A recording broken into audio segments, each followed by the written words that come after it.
Hello मेरे प्यारे बच्चों, क्या हाल चाल? सब ठीक ठाक ठीक ही होगा, उम्मीद है। आइए आज हम फिर से देखेंगे इकोनॉमिक्स का पार्ट 1। जो हमने बेसिक बताया था उसमें कुछ छूट गया था, आज उसको थोड़ा सा और आगे लेके चलते हैं। देखिए, आज हम पढ़ेंगे अर्थव्यवस्था के प्रकार। ओके, अर्थव्यवस्था के कितने प्रकार होते हैं और इसको कैसे समझेंगे देख लेते हैं। सबसे पहले देखिए, ये पूंजीवादी अर्थव्यवस्था। पूंजीवादी अर्थव्यवस्था क्या होता है? पूंजीवादी मतलब पूंजी, पैसा वाला। अब देखिए, पूंजीवादी अर्थव्यवस्था ये ऐसी अर्थव्यवस्था है जिसमें क्या, बाजार सेनाओं का स्वतंत्र प्रवाह होता है। बाजार सेनाओं का स्वतंत्र प्रवाह, इसका मतलब मांग और आपूर्ति एक दूसरे पे डिपेंड होता है। डिमांड और सप्लाई, जितना डिमांड होगा उतना ही इसका सप्लाई होगा।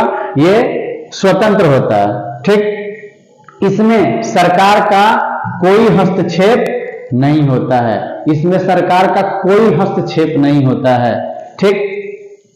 अब देखिए, संसाधन जो होता है ये निजी हो जाता है। संसाधन जो भी होता है वो निजी हो जाता है, प्राइवेट सेक्टर हो जाता है इसमें, पूंजीवादी अर्थव्यवस्था में। ये संसाधन हमने बताया था, संसाधन क्या होता है?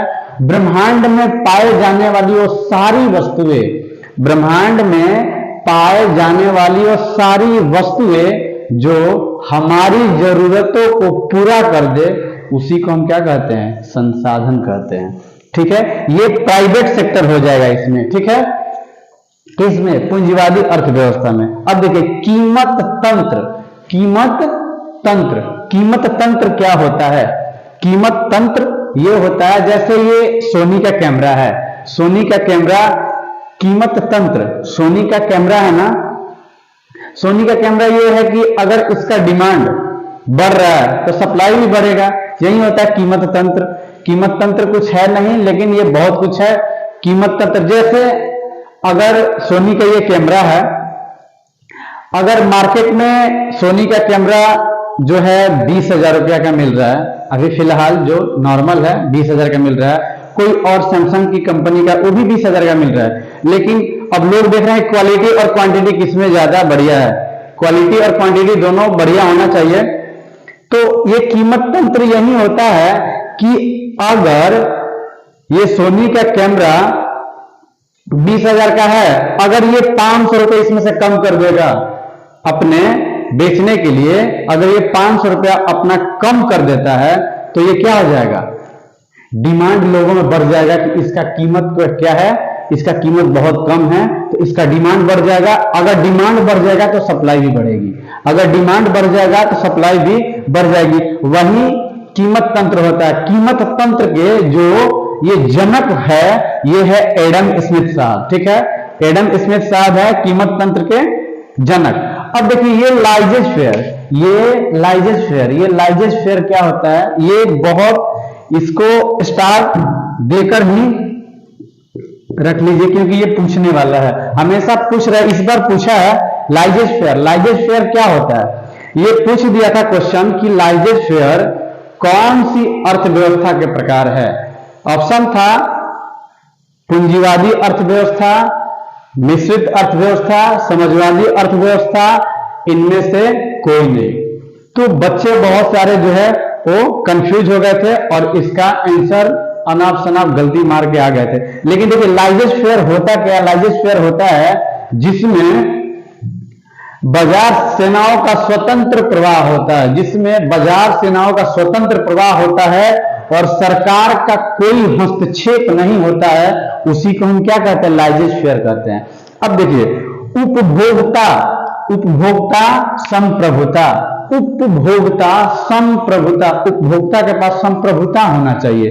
मतलब जब उपभोक्ता के पास विकल्प होता है, कुछ भी अगर कोई मैन्युफैक्चर कर रहा है, जैसे ये पेन अगर कोई कंपनी आती है, अगर लिंक का है या रिनॉल्ड्स का कोई भी पेन है, अगर ये मैन्युफैक्चर करता है तो ये स्वतंत्र है, स्वतंत्र है इसका दाम बढ़ाने के लिए और घटाने के लिए, ठीक है। जब उपभोक्ता के पास विकल्प होता है कि वो बेच सकता है बहुत थोड़ा सा दाम कम करके भी और दाम ज्यादा करके भी इसको बेच सकता है, बहुत जगह बेच सकता है, ठीक है। यही है जब उपभोक्ता के पास क्या होता है, विकल्प होता है, क्या करने के लिए, बेचने के लिए। इसका मांग और आपूर्ति पे डिपेंड करता है, ओके, ठीक है। अब देखिए समाजवादी अर्थव्यवस्था, समाजवादी अर्थव्यवस्था, इसमें क्या होता है, इसमें सरकार का हस्तक्षेप पूर्ण रूप से होता है, इसमें सरकार का हस्तक्षेप पूर्ण रूप से होता है। बाजार सेनाओं का स्वतंत्र प्रवाह नहीं होता है, इसमें मांग और आपूर्ति ये अपने डिसाइड नहीं करते हैं लोग, ये सरकार डिसाइड करता है। बहुत सारे देश समाजवादी अर्थव्यवस्था के कारण बहुत सारे देश आगे भी बढ़ गए हैं, बहुत सारे देश पीछे भी चले गए हैं।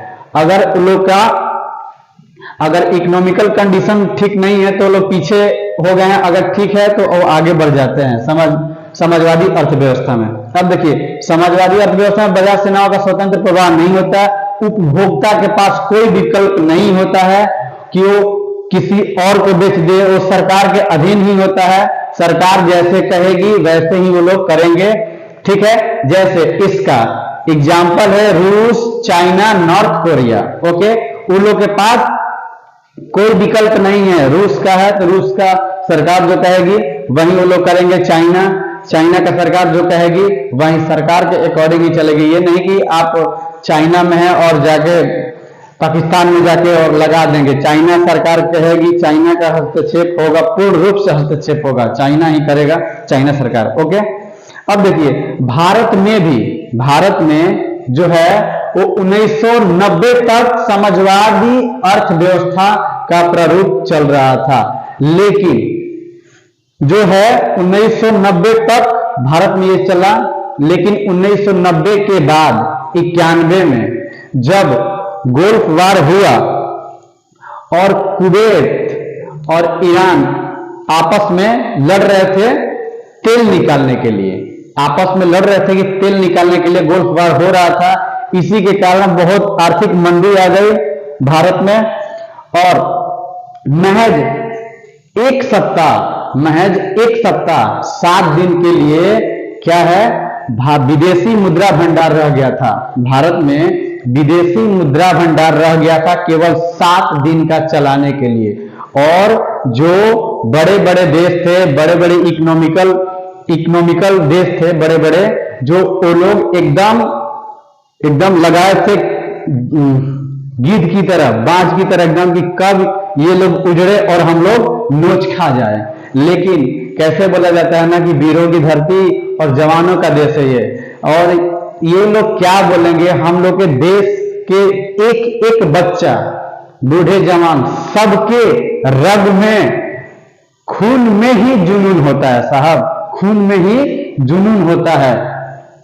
जब 1991 में भारत के प्रधानमंत्री पी.वी. नरसिम्हा राव थे प्रधानमंत्री, और उनके वित्त मंत्री थे मनमोहन सिंह, और उन्हीं ने क्या बोलते हैं, ये 1990 के बाद 91 में मिश्रित अर्थव्यवस्था के लिए लाने के लिए सोचा।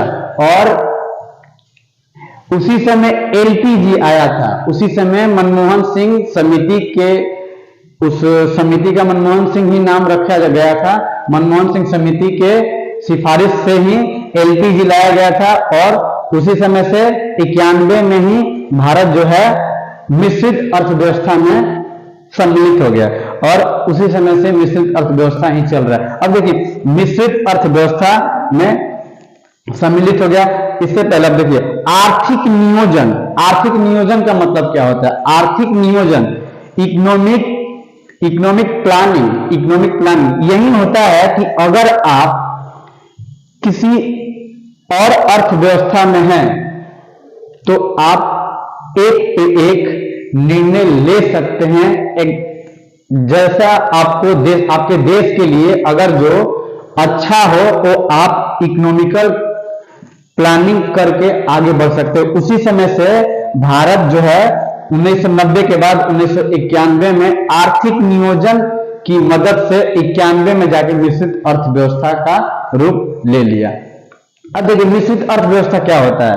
मिश्रित अर्थव्यवस्था ये होता है कि निजी क्षेत्र और सार्वजनिक क्षेत्र जो है दोनों का मिक्सचर ही क्या होता है, मिश्रित अर्थव्यवस्था होता है।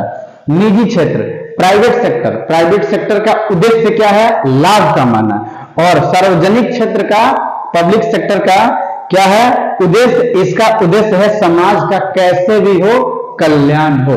ठीक है,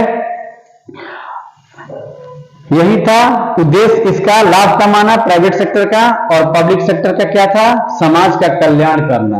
अरे भाई भारत, ये भारत है, इसको हल्का में नहीं लेना है।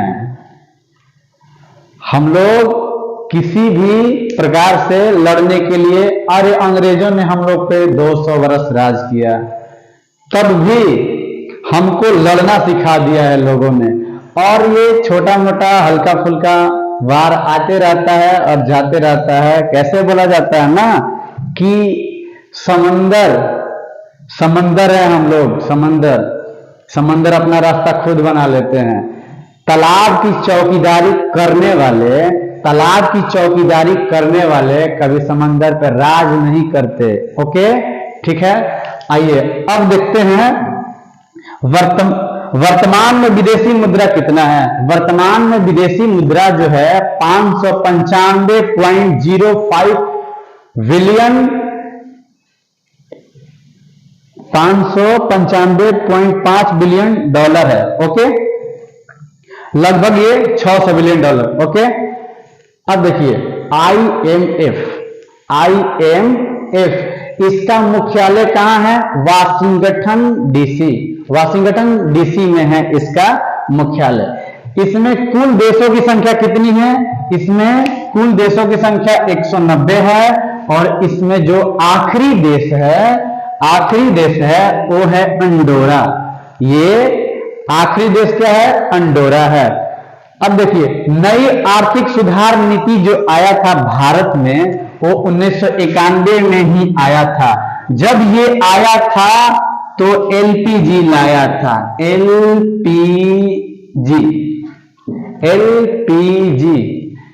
LPG लाया था। ओके, अब देखिए, अब ऐसे क्वेश्चन, ये क्वेश्चन हो सकता है कि IMF का आखिरी देश कौन है, अंडोरा है जो आखिरी देश, 190वां देश जो है अंडोरा बना है। अंडोरा अगर बोल देगा कि अंडोरा किन देशों के बीच है, किन दो देशों के बीच है, तो ये हो जाएगा फ्रांस और दूसरा स्पेन। फ्रांस और स्पेन के बीच में अंडोरा पड़ता है। ओके, ठीक है। LPG नई आर्थिक सुधार जो है 1991 में आया था, और ये जब ये आया था तो LPG लाया था, और इसी समय से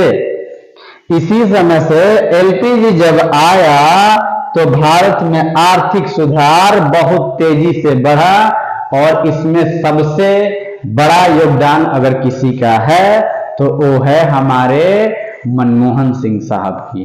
ठीक है दोस्तों, इसीलिए किसी को कुछ भी बोलने से पहले, लोग बोलते हैं ना कि ये मनमोहन सिंह है, एकदम मौन रहने वाले हैं। अरे भाई साहब, मनमोहन सिंह मौन रहने वाले नहीं हैं, उन्हीं का देन है ना कि आज LPG भारत में आया है। LPG का जिक्र हम अगले क्लास में करेंगे, लेकिन हम बोल रहे हैं कि LPG वही मनमोहन सिंह ने लाए थे, और उनको कुछ भी बोलने से पहले, किसी को कुछ भी बोलने से पहले उसके बारे में 100% आप जब तक ना जाने तब तक कहना कतई जहर है भाई, एकदम कतई जहर है, खाना ठीक नहीं है।